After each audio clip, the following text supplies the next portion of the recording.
I promise you, Johnny really does have a top of his head, but we wanted you to focus on the mustache. So, yeah.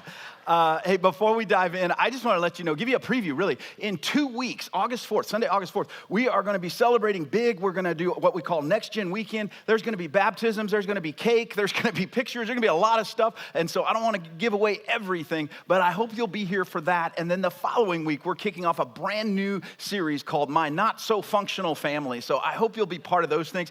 Bring people with you. It's going to be a great opportunity for anyone you know to connect with us, to get to know us, and also to hear, most importantly, what God might have to say to them. So hope you're planning on that as the summer, believe it or not, is winding down, and we're getting ready to start the fall, even though it's August and really hot. But it is the end of summer from that standpoint. So today, though, we're talking about something that I think is relevant to everybody, and it's confusion. Now, I'm going to back up just a little bit and kind of give you a little background on me. I'm a fairly handy guy. Like, I can fix a lot of things. Not everything, but a lot of things I can fix if it's broken or whatever. And when I get something that says assembly required, that doesn't bother me. That doesn't freak me out or anything. And it was probably like 2009, 2010, somewhere in there. Gas prices went through the roof. And so I decided the best option was to buy a cheap Chinese knockoff scooter. And so it was a fake Honda scooter made somewhere in China. And they sent it to me on a pallet in pieces. And I was like, hey, no big deal, no big deal. I can put this together. And so I started putting it together, and I got most of it. But the brake system was not what I expected. And I messed with it for a while. I just couldn't kind of figure it out. And so I finally broke down, and I thought, I'll look at the instructions, right? You know, I can't figure it out. And this is no slight to anyone, but my guess is they were translated from Mandarin into very poor English.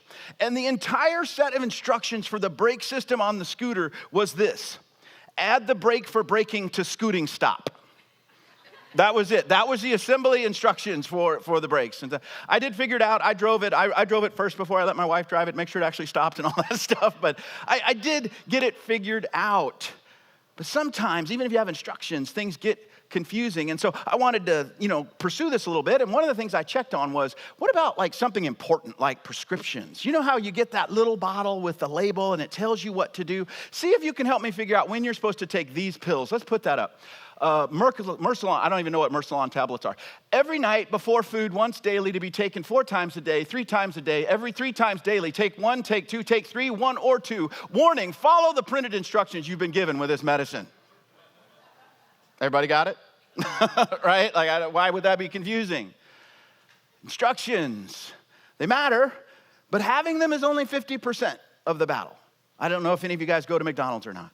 I don't go very often, but I've been told by people that McDonald's has the best soda. Like, the soda that comes out of their fountain is better than anybody else's. And so, again, start doing a little checking. Why is that? What is it? Is it the water filtration system? Is it the bigger straw that they use? Is it the fact that they chill the lines from the supply all the way to the machine and through the machine? And they even add a little bit of extra syrup to account for ice melt, And so, which is it? What is it? It's all of those things.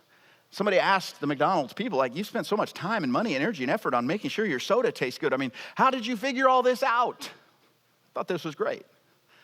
We just followed the instructions and recommendations from Coca-Cola. I mean, they didn't really do anything. They just did what they were supposed to. They followed the directions, which is pretty incredible, really, if you think about it. And I don't know about you, but so many areas in our life, we tend to not follow directions. And most of the time, we're fine. It's okay, we're all here, we're alive, it's okay, we got through it, no big deal. The reality is it's always better when you follow the directions, isn't it? And it always helps when you know what you're supposed to do and you actually do it. It helps financially, it helps with your health, it helps with your relationships, it helps even, maybe most importantly, spiritually. If you're a follower of Jesus, even if you're not a follower of Jesus, there are some spiritual laws and spiritual principles that if you actually follow them, it helps. It makes your life better. Obeying those things really makes a difference. As a matter of fact, obeying does something very powerful and very unique. Obeying creates clarity. Every time. Every time. When you obey, or so to speak, follow directions, it creates clarity. But that also kind of leaves you with kind of the opposite too. So not obeying or not following directions, often, if not always, creates what? Confusion, right? And all of us have experienced confusion. It happens. I mean, how am I going to pay for this? What am I going to do about this job now? How am I going to get better? I mean, the doctor told me, and now I don't know. And we all fight with confusion. How did our relationship get here? I thought we were in a good place, and we're not. We all fight with confusion. It's going to come no matter what. The question isn't, are you going to have confusing seasons of life? The question is, what are you going to do in the confusing seasons of life? And before we go any further, we have to be honest. Many times the confusion that comes into our life, right, it happens because of what somebody else did.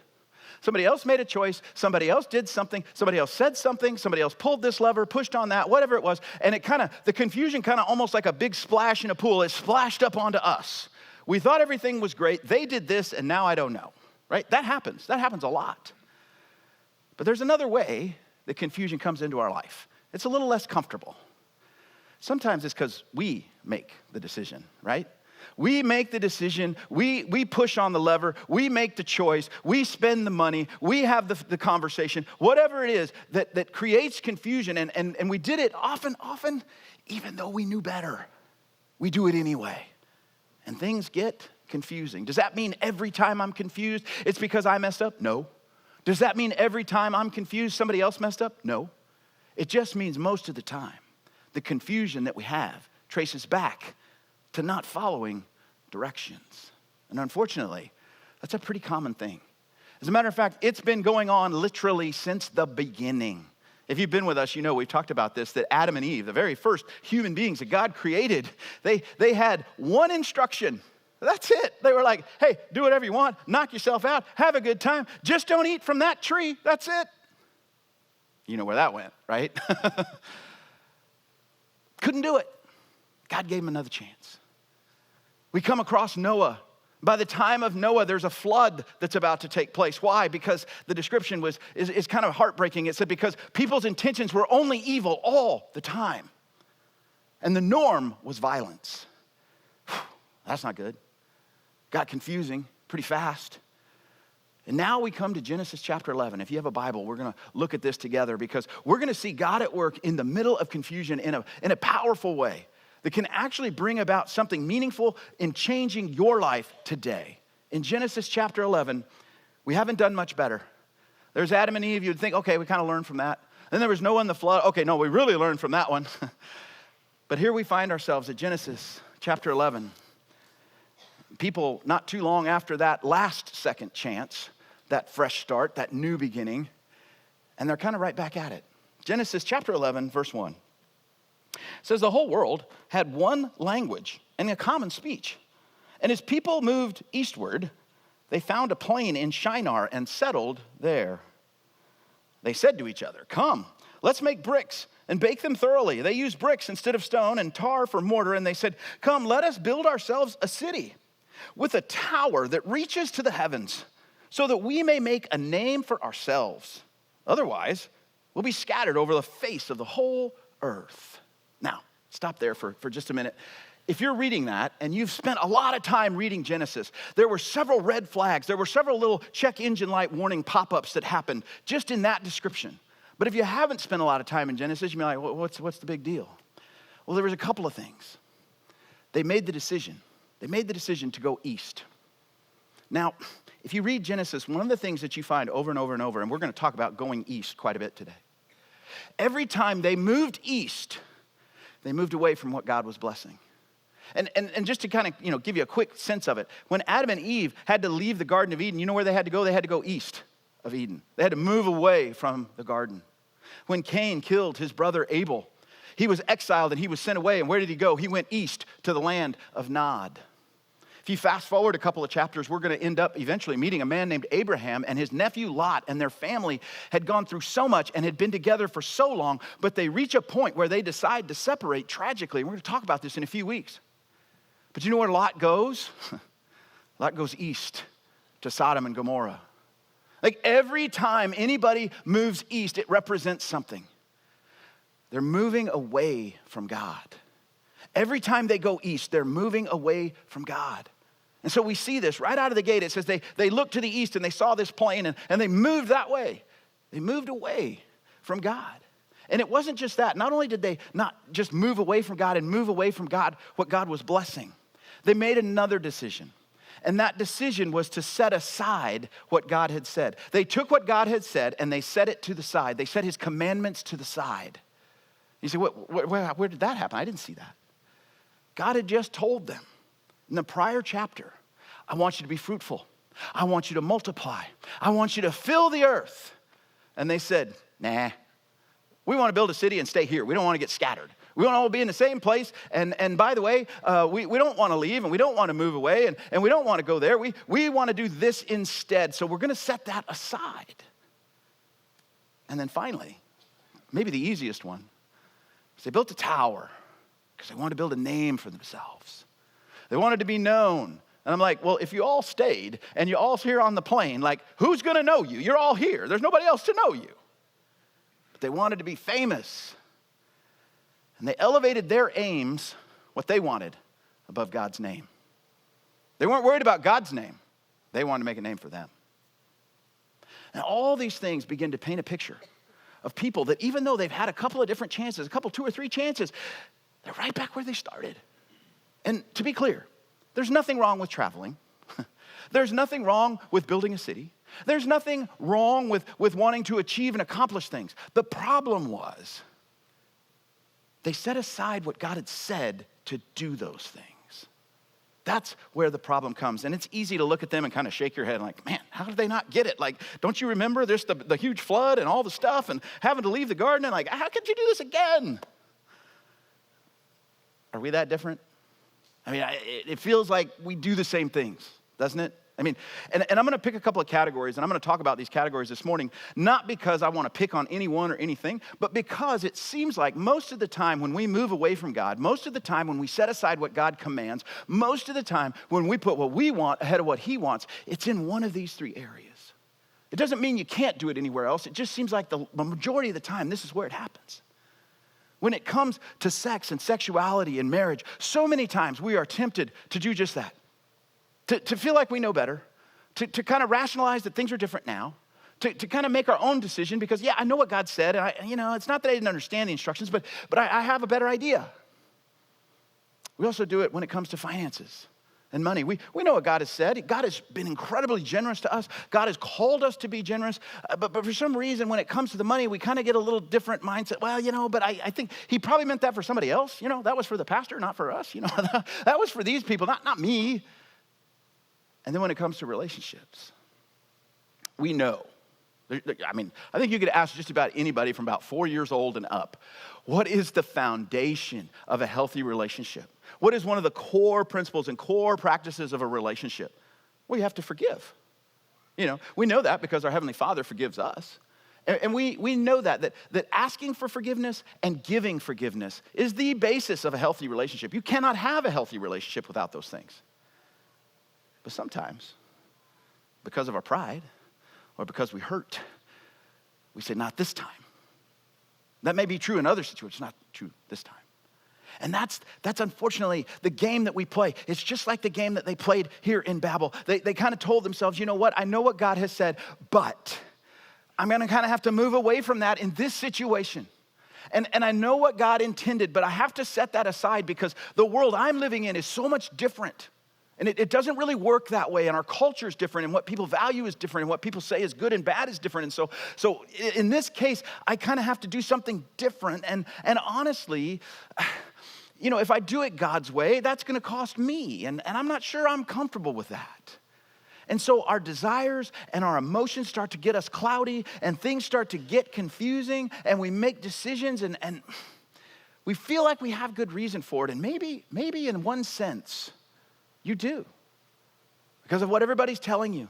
Because of what happened to you as you grew up. Because of the world around you. It seems like it makes so much sense this time to do it this way. And the inner voice talks us into it. And there's one other sneaky, devious little factor. And deep down, and nobody likes to admit this, and I don't like it either. But we're going to be honest today. Deep down, we all feel like, I know better. I know what God has said. I probably even know why he said it. But I know better.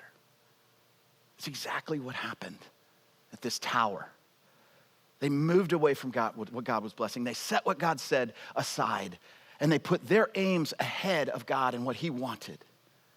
And it brought confusion. Just like, and you know this, and again, I'm not trying to beat you up. I promise you there's a silver lining coming. But just like when we make those decisions around our sex or finances or relationships that are against what God has said, we find ourselves getting confused. And we're scratching our head going, why isn't it working? Why isn't this the life that I expected? I really thought it was gonna be, if I just made this tweak, just made that decision, just took this action, it would make it what I wanted. And it's actually just gotten harder. It's gotten more confusing. God does what God always does. He steps in. He loves us. And he steps in, and he steps in for us, and he stepped in for those at Babel. So take a look at verse 5. It said, the Lord came down to see the city and the tower the people were building, which is really interesting to me. We're going to build a tower to heaven, and it's like God's got to come down. I can't even see it. What are you doing down here? What's going on? He's got to come down and see it. It's like a kid making sandcastles at the beach. And the Lord said, it's as one people speaking the same language, they have begun to do this, then nothing they plan to do will be impossible for them. Now, understand, God's not threatened. Like, oh, wait a minute, if they're working together, like they may overthrow me or something. No. What he's saying is, if they can cooperate in their sin, they will take sin to an unprecedented level. And as we talked about before, why does God hate sin? Because he's mad at us? Because he wants to punish people? No. Because sin hurts me and sin hurts you. And God hates it when his kids are being hurt. That's why he hates sin. He says, if we leave this alone, they're going to tear each other up. We can't have that. He wouldn't allow it. Verse 7. It's this conversation going on in heaven. Come, let us go down and confuse their language so they will not understand each other. So the Lord scattered them from there over all the earth, and they stopped building the city. That is why it is called Babel, because there the Lord confused the language of the whole world. And from there the Lord scattered them over the face of the whole earth. Just like he had said, be fruitful and multiply and fill the earth. They did, not by choice, but they ended up doing it anyway. And it's such a stark contrast. There's a couple things that you see there that are just so, to me, so strikingly clear. And one is, we've kind of already alluded to it, but sin brings confusion, always. I mean, there's no getting around it. Sin always brings confusion. God comes and he sees what's going on and he goes, no, I'm not going to allow that. I'm not going to have that. I'm not going to allow them to get better at hurting themselves and hurting other people. I'm going to bring some confusion so that it will cause them to pause, so that it'll move them into a different place, so that they will have to respond differently because I don't want to let them sit in this. And it brings confusion. It's no different now. We get off on the wrong track. We ignore what God said. We set it aside. We do our thing. And we wonder, what's going on? How come my life is like this? How come it doesn't work out? I thought if I went to school and got the job and married the person and did the things that everything would work out for me. And I set aside some things along the way. And now nothing seems to make sense. Now it's not working. Sin brings confusion. And the other thing that to me is just stands like a stark pillar in the middle of all this, it was true then, it's true now, it's going to be true 100 years from now. God doesn't take half measures when it comes to sin. You see, one of the things when I first read it, I was like, why didn't he just knock down the tower? Like, bonk, okay, no big deal. Because they just rebuild it again.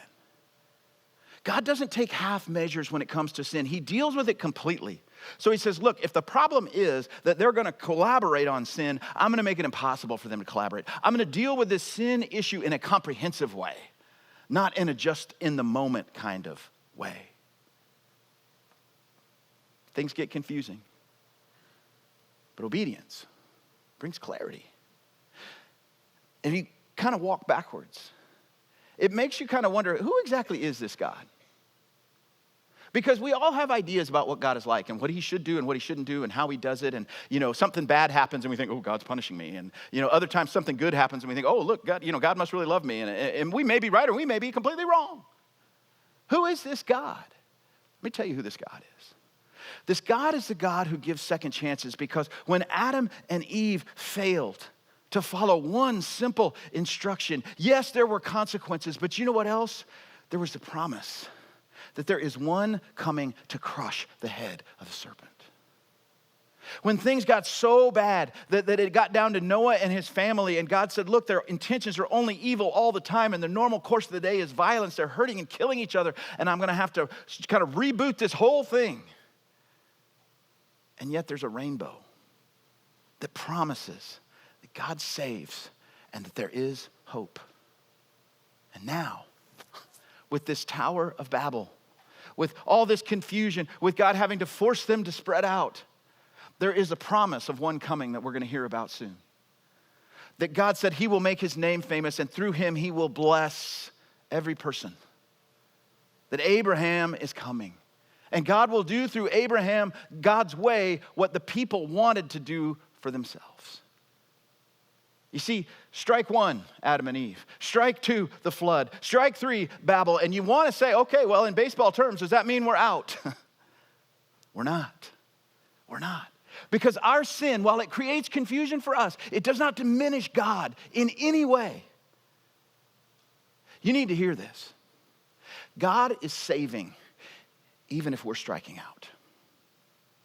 You might look back and see just a long list of failures in your life.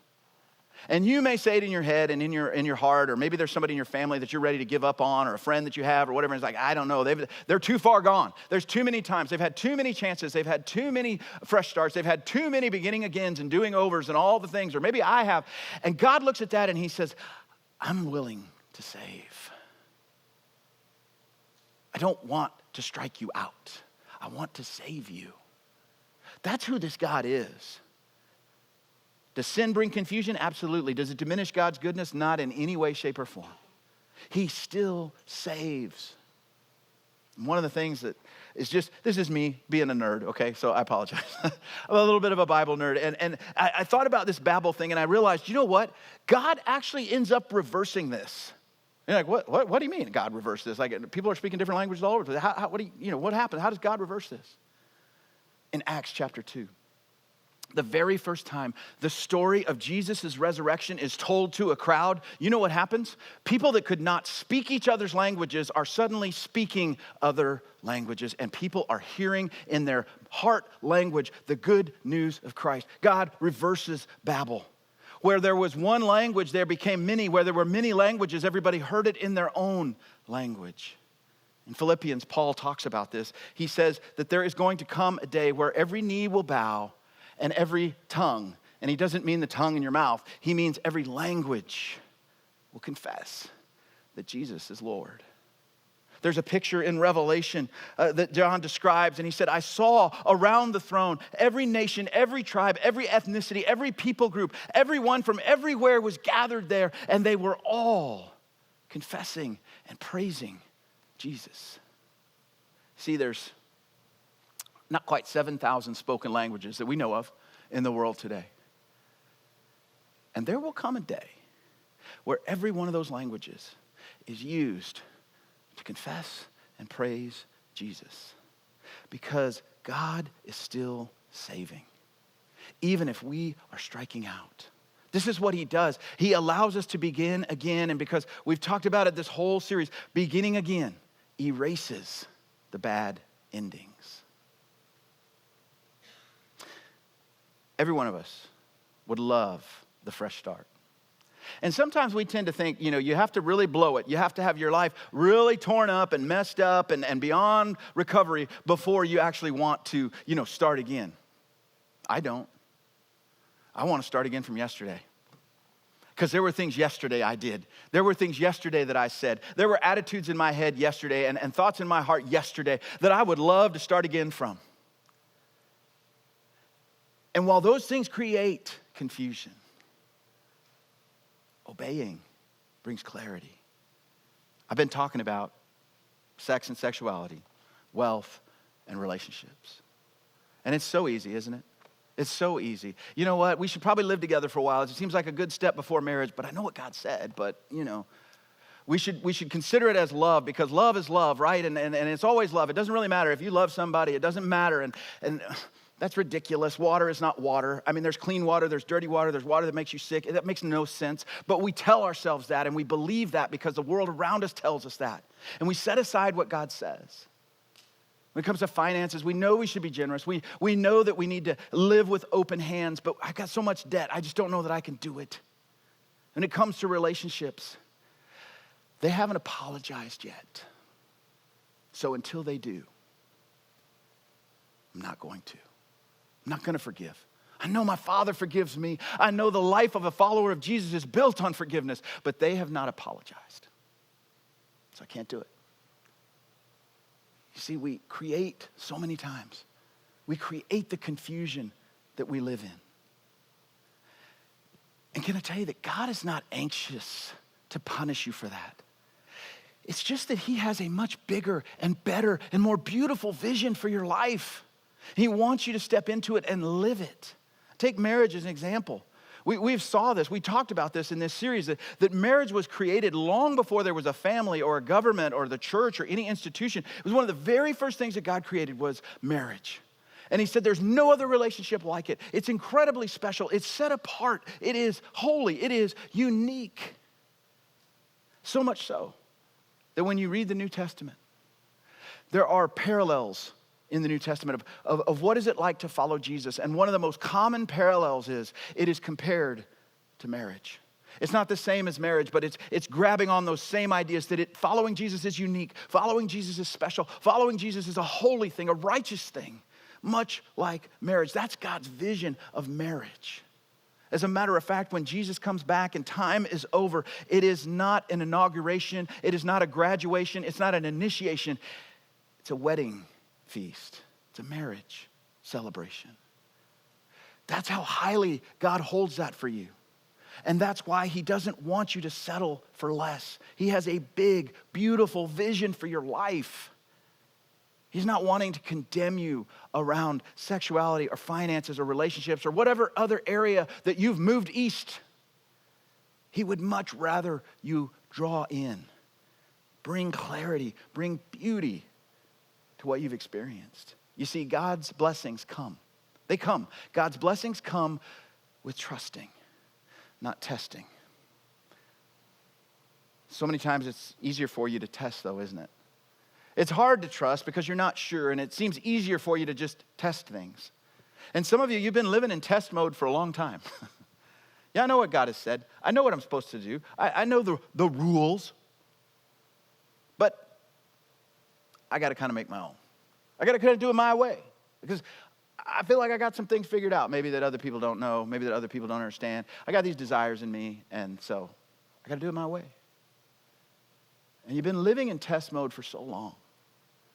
And you've been wondering why it doesn't work for so long. Why you go from relationship to relationship to relationship to relationship. While financially you go up and down, up and down, up and down, up and down, and you're always feeling like you're on the edge. When it comes to sex and sexuality, why does it seem like things are always difficult? Could be because you've been living in test mode instead of trusting. Some of you are followers of Jesus. And it's still easy to fall into test mode. It's still easy to kind of rationalize, justify, explain away why you're doing different than what God said. Why you're moving east. As lovingly, but as forcefully as I can possibly say it. Stop. Stop. If you have moved away from God, stop. It's hurting you. It's hurting other people. And it is destroying the beauty of the vision that God has for your life. So do what he says. It's a Bible word. Repent. Stop. Look the other way. Look towards God instead of moving away from God. We don't earn our way into salvation. And God is not up there keeping score with a clipboard and giving us points or marking us down because we didn't do it right. He deeply wants you to experience a life of clarity, a life of beauty, the life you were created to live. But you can't do it if you keep moving east. So I want to pray with you. And I want to give you an opportunity to talk to your Father. So bow your heads for just a moment.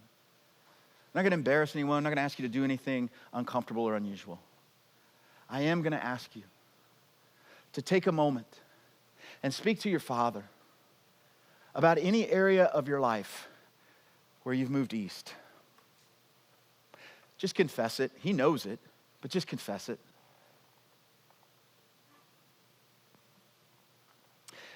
And as you talk to your Father about that, make a commitment to him that you want to repent. You want to change directions. You need his help, but you want something different and better.